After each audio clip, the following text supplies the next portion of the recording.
बिस्मिल्लाहिर्रहमानिर्रहीम। रब्बि इश्रह ली सदरी वयस्सिर ली अमरी वहलुल उक़दतम मिन लिसानी यफ़क़हू क़ौली। अस्सलामु अलैकुम, मेरा नाम है ज़ीशान उस्मानी। ये वीडियो बड़ी दुखी और तल्ख़ है आज की, और मुझे पूरी उम्मीद है कि इस वीडियो को डिलीट कर दिया जाएगा। तो मेरी ये वीडियो है फ़लस्तीन से मुताल्लिक़ जितनी भी वीडियो हैं, अगर आप लोग अपने चैनल पे अपलोड करना चाहें, फेसबुक पे शेयर करना चाहें, ट्विटर पे अपलोड करना चाहें, तो मेरी तरफ से इजाज़त है। मैं आपको कॉपीराइट स्ट्राइक नहीं दूंगा, आप उसको शेयर कर सकते हैं। फ़लस्तीन के ऊपर रोना छोड़ दीजिए, कोई ज़रूरत नहीं है रोने की। फ़लस्तीन के ऊपर मातम करने की भी कोई ज़रूरत नहीं है। अगर रोना है तो अपने आप पर रोइए, मातम करना है तो अपने आप के ऊपर कीजिए, क्योंकि भैया आपके रोने से ना किसी के ऊपर कोई फ़र्क पड़ना नहीं है। दुनिया में रोते ही चले आ रहे हैं ना 75 साल से, तो अगले 75 साल तक और रोते रहिए, कोई फ़र्क नहीं पड़ेगा। कि दुनिया बार बार मुसलमानों को मार रही है। पहले 100-150 साल में मारती थी, अब हर 20-25 साल में मारना शुरू कर दिया। अब तो हर 5 साल में कहीं ना कहीं मुसलमान पिट रहा है, और हम सिवाय रोने के और सिवाय बद्दुआएं देने के और सिवाय दुआएं मांगने के और कुछ नहीं कर पा रहे, और कुछ नहीं करते, और कुछ नहीं कर सकते। बोस्निया की वार हुई, हज़ारों लाखों लोग उजड़ गए, मारे गए 1992 के अंदर। फिर 2017 के अंदर बर्मा ने रोहिंग्या के अंदर लोगों को मार दिया, 24,000 लोगों को कत्ल कर दिया। मेरे घर में यहाँ पे जो हैंडी मैन है अमेरिका के अंदर, उसके बाप को उसके सामने ज़िबा कर दिया था। वो 10 साल का बच्चा था, और उसको बाद में पनाह भी थी तो अमेरिका ने दी, जिसको हम सुबह शाम गालियाँ देते रहते हैं। हमारे मुल्कों ने, किसी ने उस गरीब को पनाह भी नहीं दी। और अब ये मसला चला हुआ है फ़लस्तीन का। अरब सब कुछ याद रखता है, तारीख़ सब कुछ याद रखती है, हम लोगों ने पढ़ना छोड़ दिया। तारीख़ याद ज़रूर रखेगी कि 55 से ज़ायद इस्लामी मुल्क, 1.6 बिलियन से ज़्यादा मुसलमान, 22 से ज़्यादा अरब स्टेट्स, और गज़ा के अंदर पानी की एक बोतल नहीं पहुंचा सके।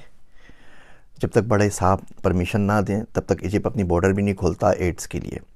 बंदे वहाँ से निकल रहे थे, मारे जा रहे थे, उन्होंने अपनी बॉर्डर्स बंद कर दी कि जी हमारे पास नहीं आए, वहीं जाके मरें, जो कुछ करना है, यहाँ पे आने की ज़रूरत नहीं है।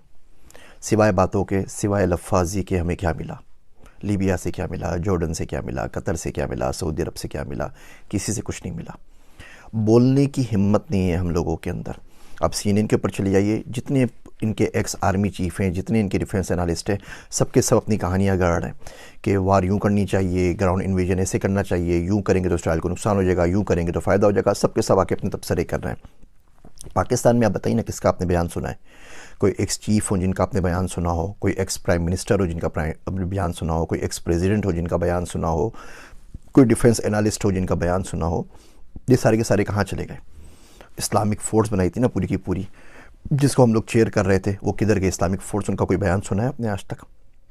सिवाय छोटी सी लफ्ज़ी के, 1-2 घिसे पिटे बयानात के, हम कुछ नहीं कर पाते, और सामने वाले झूठ पे झूठ बांधे चले जा रहे हैं। मैं आपको कुछ स्टेट देता हूँ। हम लोग डेटा साइंटिस्ट हैं, हमारा काम ही डेटा का काम होता है। पाकिस्तान में तो वो भी नहीं कर सके, बाहर आके कम से कम वो काम करने की इजाज़त है। 23 सालों के अंदर, 2001 से अगर शुरू करते हैं तो 23 सालों के अंदर हमास ने इसराइल के ऊपर कोई 27-28 हज़ार रॉकेट फेंके। अच्छा, जो रॉकेट होते हैं ना, वो मिलिट्री ग्रेड रॉकेट नहीं होते, वो जो यूरिया से घरों में बनाए जाते हैं ना, छोटा सा एम्यूनिशन कि किसी के सर के ऊपर जा लगे तो बंदा मरे, अदरवाइज वो ज़ख्मी होगा बेचारा, वो वाले रॉकेट। और मोटर शेल्स 5-6 हज़ार वो फेंके। टोटल किसी भी एस्टीमेट से ये 36,000 से ज़्यादा नहीं है, 35,469 है टू बी एग्जैक्ट। आप 36,000 काउंट कर लीजिए इन 23 सालों के अंदर। आयरन डोम आ गया भाई। आयरन डोम तो 2011 के अंदर आया ना, उससे पहले तो आयरन डोम नहीं था, तो बिल्कुल खुले थे, वो आराम से रॉकेट फायर कर सकते थे। इन 23 सालों में इन 36,000 रॉकेट्स ने 69 बंदों को मारा, 69 बंदों की डेथ हुई। अच्छा, उन 69 बंदों में तो हर इसराइली हर काउंट करते हैं, और आप देख लीजिए ऑनलाइन तमाम लिखा हुआ है। 2 गायें मर गई, वो भी लिखा हुआ है। 2 बकरियां मर गई, वो भी लिखा हुआ है। 2 बच्चे हलाक हुए, वो भी लिखा हुआ है। इसमें भी 4 फ़लस्तीनी थे अपने, वो पता नहीं उस बॉर्डर के उस साइड पे क्या करें। 4 फ़लस्तीनी 69 में शामिल हैं, वो हलाक हुए तो बचे 65। इसके अंदर जो बंदे 65 मरे, उसमें भी 5-6 मुसलमान थे, उनको भी निकाल दीजिए। तो एक्चुअल जो नुकसान हुआ 59-58 बंदों का हुआ। वो लोग वहाँ पर हलाक हो गए। अच्छा, इसका अगर आप एवरेज निकालें तो इसका मतलब ये हुआ 521 रॉकेट जब फायर होते हैं तो एक बंदा मरता है। 69 बंदे मरे, 36,000 रॉकेट फायर हुए हैं, तो 521 रॉकेट फायर होंगे तो एक बंदा मरेगा। अच्छा, ये तो 23 साल की हिस्ट्री चल रही है। उसके बाद क्या हुआ अचानक कि वो बोलते हैं कि जी हमास का एक रॉकेट फायर हुआ और गलती से घूम फिर के वो वापस आके अपने हॉस्पिटल पे गिर गया, हॉस्पिटल की पूरी बिल्डिंग तबाह हो गई और उसमें 500 बंदे एक साथ मर गए। तो ये कैसे हो सकता है कि 521 रॉकेट मिलकर एक बंदा मार रहे थे पिछले 23 सालों के अंदर, और एक रात अचानक एक रॉकेट फायर हुआ और इतना ज़बरदस्त रॉकेट बन गया वो घर के यूरिया से बना हुआ कि वो अपनी हॉस्पिटल पे लग गया और उसने 500 लोग मार दिए और हॉस्पिटल की पूरी बिल्डिंग जो है वो तबाह बर्बाद हो गई। और हम लोग ये एजेंडा बाय कर रहे हैं। आप CNN पे जाएं, हर जगह जाएं, बोलते हैं जी बिल्कुल ही इन्होंने अपने बंदों को खुद ही मारा है, ये खुद ही कत्ल हुए हैं और कातिल अपने खुद ही हैं, और हम ये बात मानने को तैयार हैं क्योंकि हम इसके अलावा कुछ कर नहीं सकते।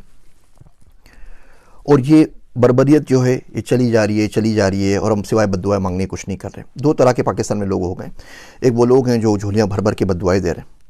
वो शायर कहता है कि कब अश्क बहाने से कटी है शब हिजरा, कब अश्क बहाने से कटी है शब हिजरा, कब कोई बला सिर्फ दुआओं से टली है। ये दुआएं हमने तो मांगी थी अफ़गानिस्तान के लिए भी, फिर क्या हुआ, इराक़ के लिए भी मांगी थी, पाकिस्तान के लिए भी मांगी थी, सबके लिए मांगी थी, फिर क्या हुआ। मेरा दोस्त अब्दुल्ला कहता है कि अगर आज खुदा ना खास्ता भारत के साथ जंग हो गई ना तो फरिश्ते उनके साथ खड़े होंगे, हमारे साथ नहीं, क्योंकि हमारे आमाल ऐसे नहीं है, हमें मुनाफ़कत इतनी ज़्यादा बस गई है। तो एक लोग वो जो हैं जो दुआएं और बदुआएं मांग रहे हैं और उनसे कुछ नहीं होगा। एक वो लोग हैं जो झूठी आस दे रहे हैं सिर्फ और सिर्फ अपने व्यूज़ के लिए। इराक़ में भी हुआ था, इराक़ तबाह कर देगा अमेरिका को, आप देखिए कैसे काया पलट होगी। ऐसे ही कोई ना कोई उल्लू का पट्ठा रोज़ आके वीडियो रिलीज़ कर रहा होता है और बोल रहा होता है कि हमास ये बिगाड़ देगा, हमास वो बिगाड़ देगा। 256 F-16 है उनके पास, इसराइल के पास 256। हमारे पास जो F-16 है वो एल बैंड के ऊपर नहीं चलते। वो एल बैंड पे अगर उसको जाना पड़ेगा आपको ऑफेंसिव मोड के अंदर, तो उसकी परमिशन भी आपको अमेरिका से लेनी पड़ेगी, वरना आप उड़ा के उससे डिफेंस कर सकते हैं आराम से। जो हमने खुद बनाया मुशाक वगैरह तो चल सकते हैं, F-16 नहीं चल सकते, परमिशन ऊपर से आती है। एनीवे 256 F-16 इसराइल के पास, 70 से ऊपर F-35 है। F-35 वो प्लेन है कि दुनिया के किसी भी मुल्क में जाके तबाही मचा सकता है, 160 किलोमीटर दूर से फायर कर सकता है विदाउट डिटेक्शन। उसका आपको कोई दुनिया का रेडार डिटेक्ट नहीं कर सकता। वो आए थे ना जब उसामा को मारने के लिए, तो कौन से रेडार ने आपकी डिटेक्ट किया था। तो ये असल सूरत हाल है। वो बिल्कुल नेस्तो नाबूद करके चले जाएगा, दुनिया उसके साथ खड़ी हुई है और आप सिवाय अपनी लाशें दफनाने के कुछ नहीं कर सकते। और ये बद्दुआओं से काम नहीं चलता। अब करें तो करें क्या, ठीक है। देखिए पहली बात तो उस मुल्क में रहना क्यों है जो इतने कमज़ोर हैं। उस मुल्क में करना क्या है कि हम लोग 1.5 बिलियन 1.6 बिलियन मुसलमान मिलके एक पानी की बोतल गज़ा में नहीं पहुंचा सकें। मरते हुए बच्चों के पास उस मुल्क में रहना क्यों है। कुरान शरीफ में आता है ना, सूरह निसा में आप देखिए, फ़ीमा कुंतुम के तुम किस हाल में रहो, क्या करते रहो। तो लोग बोलेंगे अना मुस्तफ़ीना फ़िल अर्द, हम तो ज़मीन में बहुत कमज़ोर बना दिए गए थे। तो फरिश्ते मारेंगे, बोलेंगे अल्लाह की ज़मीन वसी नहीं थी, कहीं और निकल जाते। तो अगर आप मुल्कों में कमज़ोर हो गए जहाँ पे आपको बात करने की परमिशन नहीं है, जहाँ बोल नहीं सकते, तो किसी और मुल्क में चले जाइए, बात तो कर सकें ना। अब यहाँ राशिदा तालिब है, मिशिगन की जो कांग्रेस वूमेन है, वो एक बंदी ने अन्नी मचाई हुई ना, पूरे मुल्क के ऊपर भारी पड़ गई है, बोल बोल के पूरा मीडिया पागल हो गया, वो कुछ नहीं कर सकते क्योंकि वो अमेरिका में बैठी हुई है। यही राशिदा तालिब अगर पाकिस्तान में होती ना तो आफिया सिद्दीकी की तरह आपके अपने बंदे उसको भर के गाड़ी में लोड करके भेज देते कि भाई इसको भी ले जाए, और बाद में फिर मातम करते रहते कि हमारी बच्ची ले गए, हमारी बच्ची ले गए, हमारी बेटी ले गए, हमारी बहू ले गए, हमारी पाकिस्तान की तुख्तर ले गए, सारी बकवास कर रहे हो। तो खुद दे देते हैं। लाल मस्जिद का वाक़या हुआ था ना, तो हम में से कितने बाहर निकले थे। वो तो अपनी घर के अंदर मस्जिद है ना इस्लामाबाद के अंदर, वहाँ भी गोलियों की बरसात हो गई थी। और ऐसे वाक़यात होते रहते हैं, कभी कोई वाक़या होता है, कभी कोई वाक़या होता है, कभी कोई वाक़या होता है, सारे वाक़यात हमारे पास होते रहते हैं और उसकी सुनगन कुछ नहीं होती। तो इस मुल्क से बाहर निकलें। मर्द का हथियार पैसा है, मर्द का जो जेवर होता है वो हथियार होता है, और आज का जो हथियार है वो पैसा है, पैसे से बड़ा नहीं है। तो किसी ऐसे मुल्क में चलिए या कुछ पैसा कमा सकें ना, ताकि किसी की गरीब की डोनेशन कर सकें, किसी की मदद कर सकें, कुछ ना कुछ तो उसके लिए कर सकें। आपके पास पाकिस्तान में फ़लस्तीन के एम्बेसडर मौजूद हैं, जिस मुल्क में वहाँ पे रहते होते हैं, उनसे आगे पूछ लीजिए हाउ वी कैन हेल्प। कोई फ़लस्तीन का बंदा होगा, कोई रेस्टोरेंट होगा, आप पूछ लीजिए मेट भेजना तो मैं किस तरह एड कर सकता हूँ। पढ़ना शुरू करें, देखना शुरू करें, सुनना शुरू करें, क्योंकि ये जो लोग आज चुप सादे बैठे हुए हैं, कल यही आपके पास आएंगे, मैं क्या लफ्ज़ यूज़ करूँ इन लोगों के लिए, और आके आपसे वोट की भीख मांगेंगे इस्लाम के नाम के ऊपर।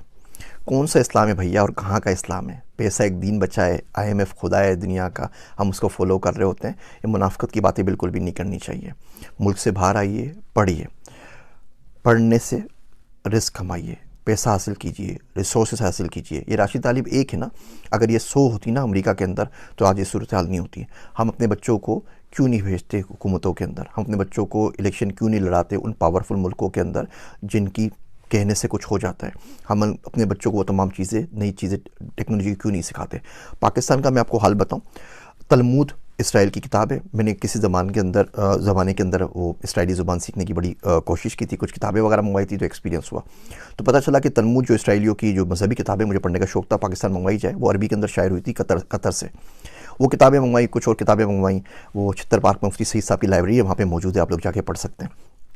तो जब वहाँ पर इस्लामाबाद एयरपोर्ट के ऊपर आई तो उन्होंने कस्टम वालों ने रोक ली। तो उन्होंने कहा ये कौन सी किताबें मंगवा रहे हैं आप, ये तो इसराइल की किताबें हैं, ये तो फ़लाँ किताब है, ये तो फ़लाँ किताब है। उनको बोलता रहा भैया किताबें हैं, पढ़ने के लिए मंगवा रहे हैं, रिसर्च के लिए। खैर उन्होंने 4 दिन तक वो रोक के रखा। फेसबुक पे जाके लिखा, लिंक्डइन पे जाके लिखा, कोई अल्लाह का बंदा मदद कर दे, मेरी किताबें छुड़वा दे, मुझे पढ़नी है, रिसर्च करनी है। अलगर्ज वहाँ पे गया, 7,69,000 रुपये उनकी फ़ीस भरी, चालान भरी, पता नहीं कौन कौन सी फ़ीस थी, रिश्वत थी, ये भी नहीं पूछा। वो किताबें छुड़वा के लेकर आया और छत्तर पार्क में मुफ्ती सईद साहब की लाइब्रेरी में रखवा दी कि कोई बंदा अगर पढ़ना चाहे तो पढ़ लीजिए। इसी तरीके से एक दफ़े किताब मंगवाई, उसमें इसराइल का नक्शा था, तो हमारे कस्टम हुकाम ने उसको रोक लिया। बोला नहीं नहीं ये किताब तो नहीं, आप किस चक्करों में लगे हुए। मैं कहा यार भैया पढ़ रहा हूँ, मुल्क के बारे में जानना चाहता हूँ, जा तो सकता नहीं पाकिस्तानी पासपोर्ट के ऊपर, कम से कम समझने तो दो, पढ़ने भी दो। वो परमिशन नहीं मिली। इवन इंडिया से कुछ किताबें मंगवाई, वो आज तक नहीं मिल सकी, कस्टम्स ने रोक ली।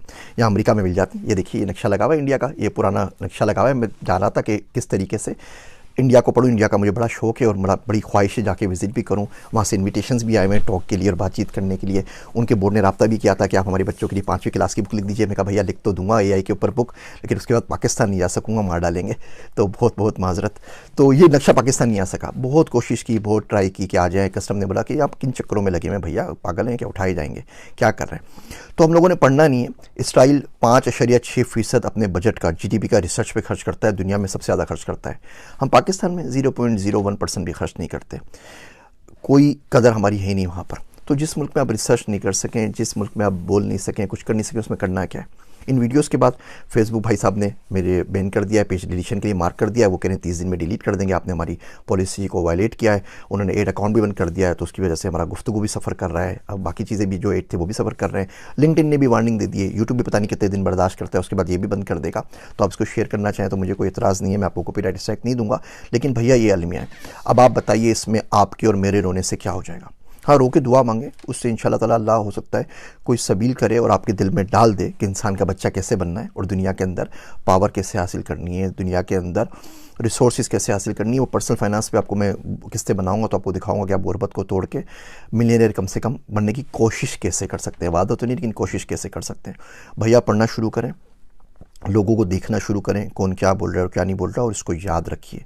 ये जितने भी आपके पास आ रही ना वीडियोस फ़लस्तीन की, व्हाट्सएप पे आती हैं, फेसबुक पे आती हैं, लिंक पे, इसको ज़्यादा से ज़्यादा शेयर करें ताकि आपकी मेमोरी में कुछ अरसे तक तो बाकी रहे ना कि हम लोगों के साथ क्या और कब हुआ था। और ये बात याद रखिएगा कि 55 इस्लामिक मुल्क, 1.6 बिलियन मुसलमान गज़ा के अंदर मरते हुए बच्चों के लिए पानी की एक बोतल नहीं भेज सके। मेरे वास्ते दुआ कीजिएगा। मैं हूँ आप सबका ज़ीशान उस्मानी।